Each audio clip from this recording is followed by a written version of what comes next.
and welcome to my channel. My name is Sharon Hartley and I've been following a ketogenic lifestyle for 14 months now.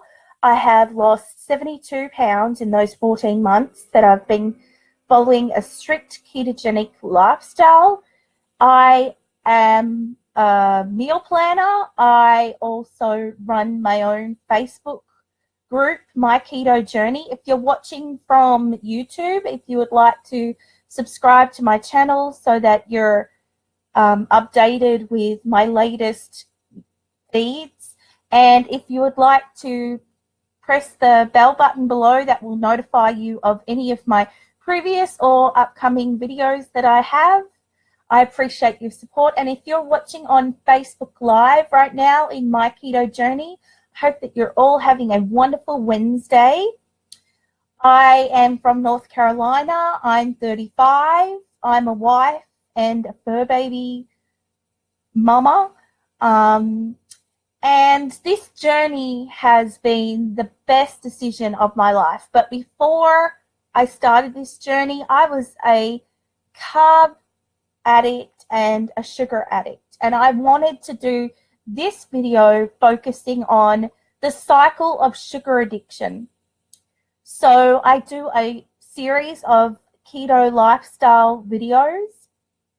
If you haven't already joined My Keto Journey on Facebook, if you're watching from YouTube, you can join. Just tap the Facebook tab above in my banner, and we would love to have you. We have so many people that motivate each other, encourage each other. We're there to support.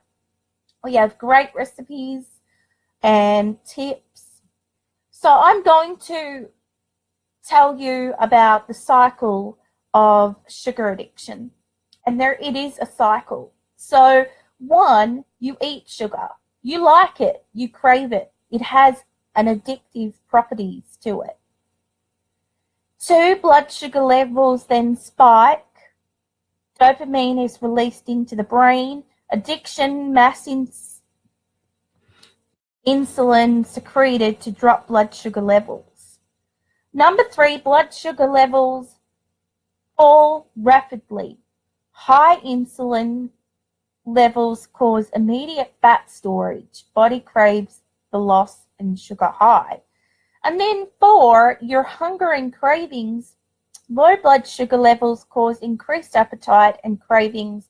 This is the cycle, and the cycle is then repeated. So basically, when you eat sugar, it's just like an addiction that I have just told you about in the cycle that I have described. It's an addiction. So once you decide to put it in your mouth, then you're going to want to taste for more, and you're going to become hooked, just like a drug addict or an alcoholic. And over time, that's going to cause obesity, and it's going to cause other health conditions along the way. It then becomes a habit where you don't know what you're doing, and you are just sitting here with a bag of candy or anything that is a sugar snack, and you're just piling it in your mouth, and it just becomes like a habit. You don't even know you're doing it. All it takes is just that one bite of sweetness, and you're hooked. Just that one sip of soda and you're hooked. Even if it's diet soda, you can be hooked on diet soda as well. You get the taste for it, you drink and you drink and you drink and you drink, and you could be having up to 6 sodas a day because you just can't stop. You like that taste. Your brain is reacting to it. The chemicals in your brain are reacting to it. And your senses are being turned on, and sugar makes you feel good for some time, but then the rush when you crash makes you feel lethargic, tired, and just blah. So, with that being said, I wanted to share my own personal story of my sugar addiction that I had. I had a sugar addiction for over 34 years, starting from when I was a kid. I was 8 years old when I started my addiction. Now, that's quite young. Back when I was 8, a long, long time ago, there was so many things in the cafeteria in my school, like donuts and lollies and candies and all kinds of junk that I shouldn't have been eating at a young age. Cakes, you name it, sweets, any kind of sweets. Yes, I had to pay for them, but my decision as a kid was, yeah, okay, I'm gonna have this sweet, savory even snack. And oh, it's so good. And I just wanted more and more and more and more. My stepdad used to come home from work. He would bring cakes, donuts, candy, chocolate. And as I got older, the addiction got and grew worse. I got more overweight, where I was the biggest in my class. I was growing rapidly more than my age group. So when kids were like 10, that's when I started maturing and going through adolescence and things like that. So I was bigger and I was getting more attention, unwanted attention from boys, from men, from my teachers even. Okay? From my teachers, I'm serious. They would look at my chest and I would just think that that was normal. So then I just kept eating because of stuff that was going on at home, the abuse that was happening at home with my stepdad, and I needed food to comfort me through those times, through that abuse, and it was comforting. And it was mostly sugar. I would eat a whole block of chocolate, a whole family-sized block of chocolate in one sitting, and I'd feel sick. But I'd keep eating it. I'd keep cutting off the block, keep eating it. Then as time came on, I was a teenager, and I was bullied in school. Not just bullied with words, but also physically bullied. I was kicked and beaten. And did the school do anything about it? No, they didn't. They didn't. I was told that I had to keep away from this girl that kicked and beat me. That I was sent to a corner like I was the one to be the shamed one. I was alone at school with no friends, in high school, with no friends. So I'd just go to that cafeteria and I'd buy the donuts, I'd buy the cakes, and that was like my best friend, the food. And I kept getting a taste for it. And then as I got older and I had some more money of my own, then it was fast food. It was McDonald's, it was Hungry Jack's. It was any kind of fast food chain. I would just get a cone of ice cream and I would eat that. Then I wanted to get into hospitality after high school, so I got into hospitality in high school to train as a chef in food, because food was a comfort thing for me. I enjoy cooking, and I still do enjoy cooking. But when I'd cook, I'd be eating the food as I would go along, and I'd be trying it, and I'd be sneaking things. And that's when the addiction got worse, when I started sneaking things, hiding things. Hiding things from people that I love, hiding things from my family. And that's when I knew I had a problem. But I didn't do anything about that problem until I found keto. And keto really has saved my life. I have prayed hard about losing weight. when I got to that 305 mark and that got the breaking point and my health declined, I was rapidly declining with back issues, depression, major depression. I mean, I would have mood swings, I would have meltdowns. I have had times where I've tried to take my own life. It's gotten that bad. I've been on medication, but that's only made it worse. The medication and having also other health conditions where I'd have to be on medication for that, I piled on the weight. I got married to the man that I love and adore, and I thought that marriage was going to make me happy. But I knew that that wasn't going to make me happy. I had to make myself happy. I had to love myself. And I didn't love myself. I didn't love the way I looked. I didn't love the way I felt.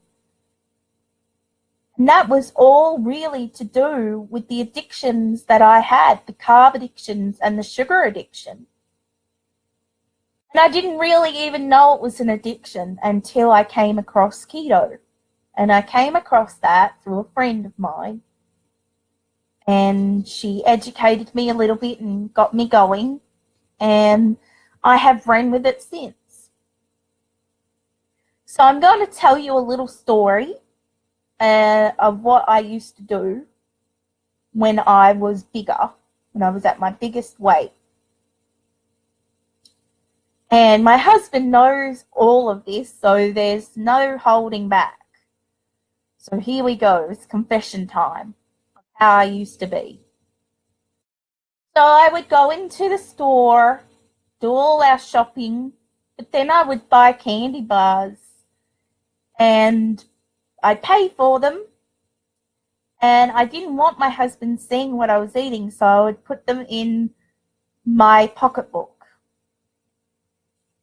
But I wouldn't just put them in my pocketbook, I would put them in a zipped part of my pocketbook. He's never been through my bag, but I have these open bags where you can see what's kind of in them. If you place them down, you can kind of see that there's a purse and a phone and all these candy bars if I put them in there. So I'd hide them in a zipper, and then when he would take a nap, because he has to take naps throughout the day because he doesn't sleep great due to health issues and such, I would sneak those candy bars, I would take them into the bathroom and I would eat them. Or I would take them into the bedroom and I'd eat them, and then with the leftover wrappers, I would put them in the side drawer where he would never look. But there was one time when he did look in there for something. I think he was looking for alcohol swabs or something. And sometimes I kept them in there. And he was just like, what? And he and I have had so many conversations about how I used to eat. How I used to sit here in this chair eating candy bars, eating chocolate, eating, oh, Lord knows what. Nothing good for me. And he actually used to buy me Hershey's Kisses and peanut M&Ms. And he was kind of in a way enabling this sugar addiction, but it was what was making me happy. So he was just giving me what was making me happy. So there's no blame, no one's at fault, only myself and this addiction. But it becomes so apparent to me that I had an addiction because it was so hard to break. When I came with knowing keto, I had those strong cravings. Those first few weeks were a nightmare, honestly. Not easy. It's actually, when you're doing a ketogenic lifestyle, it's a lot harder if you are a sugar or a carb addict. And if you do have a lot of weight, it all depends what you were eating before.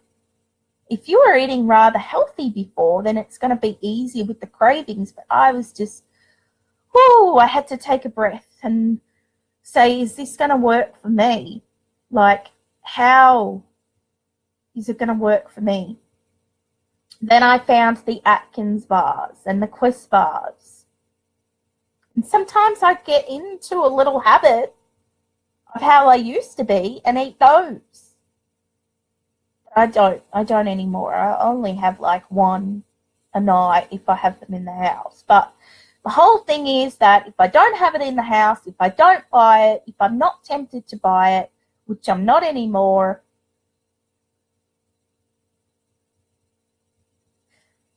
so my past life actually showed me itself last night. I had lost my signet ring. It had fallen off my dresser because I don't even wear my wedding ring anymore because it's too big. It's way too big, and I am going to get it resized, but I'm just waiting for a little bit more weight to come off my fingers. And I know I'm a nail biter. It's horrible. But getting back to how my old life showed itself to me last night, and I believe it showed itself to me last night as a reminder. So my signet ring had dropped off my dresser somehow, and I was looking for it. And I hadn't, like, I vacuum. We have wooden floors and stuff. I vacuum and stuff, but this dresser I had to move, and I hadn't moved it in a while. It's rather heavy. And wow, all the dust bunnies and everything, like there was a big whole heap of it, in the dustpan and brush. And I seen a marshmallow, a little white marshmallow, and I knew how that got there because I used to get the little white mini marshmallows, and I'd bring a whole pack of them into the bed. Sometimes my husband, he'll sleep on the couch because it's better for his back. He has rods and screws in his back, so he'll sleep on the couch. So I'll be in the bedroom by myself most nights because it's better for him. He gets a better night's sleep.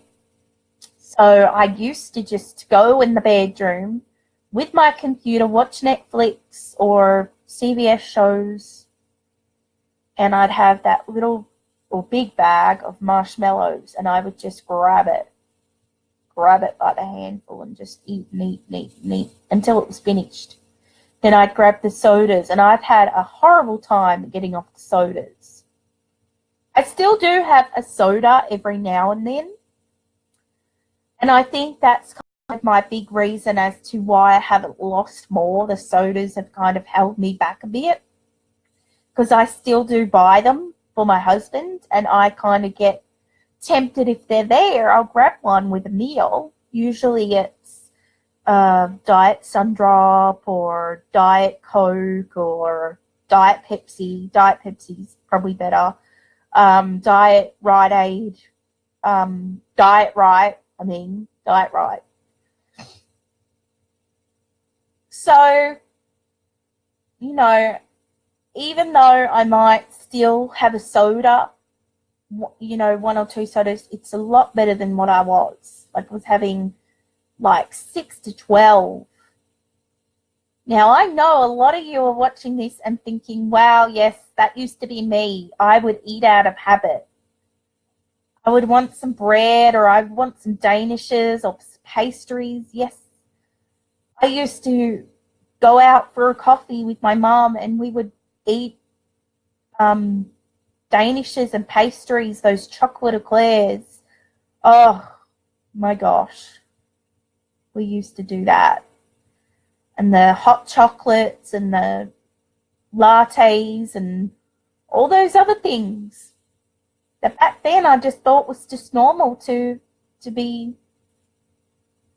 having nearly every single day. Those frappuccinos that have 36 spoonfuls of sugar at McDonald's or at Starbucks.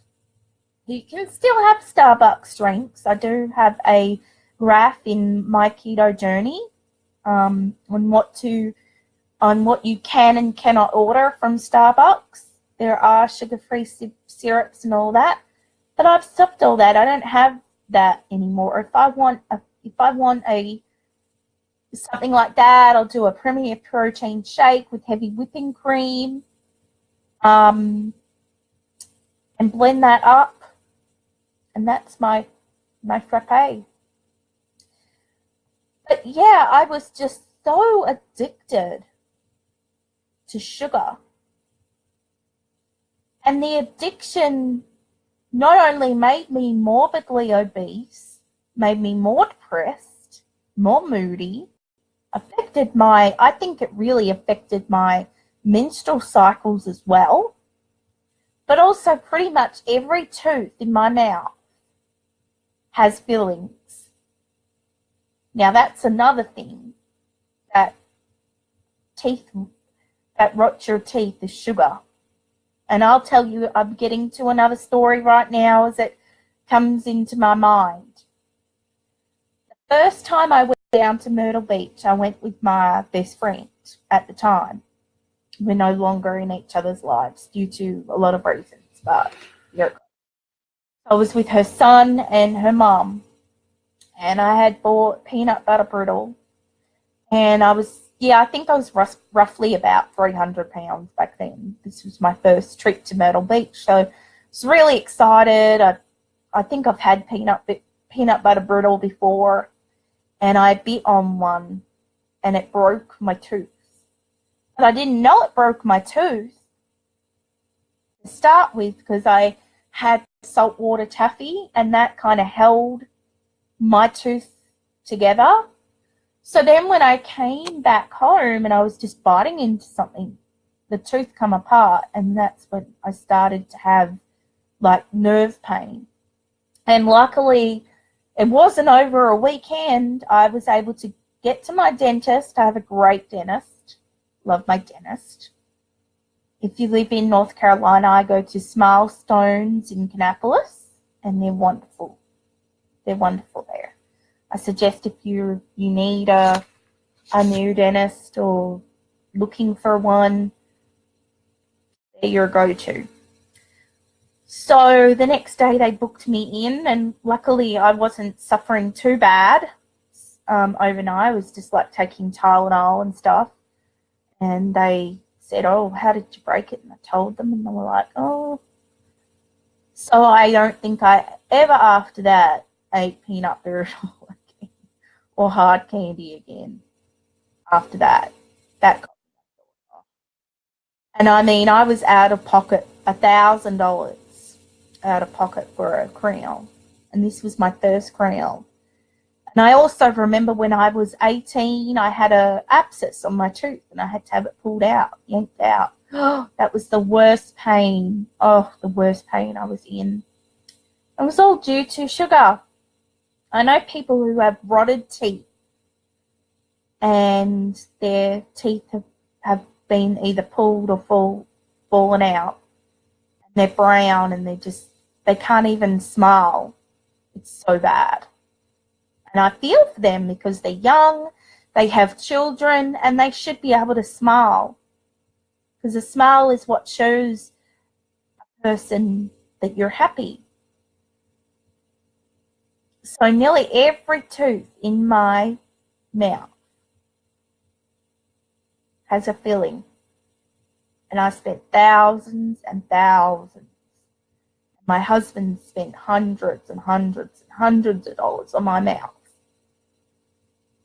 Now I go for cleaning. I go for a teeth cleaning two times a year. And now I'm being told that the fillings that I have will eventually need to be crowns. Now, luckily, I am insured for that. But it's still going to cost me like $700. So sugar cravings and a sugar addiction really costs you a lot of money, and it's a big hit. It's not just a big hit to your health, it's a big hit to you financially. So if you're going through a sugar addiction or just really struggling with sugar,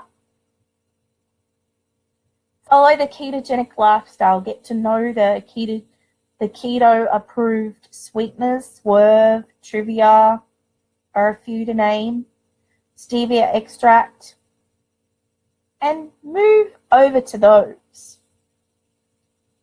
Get away from your addiction. For me, keto's been the best thing because it's kept me accountable.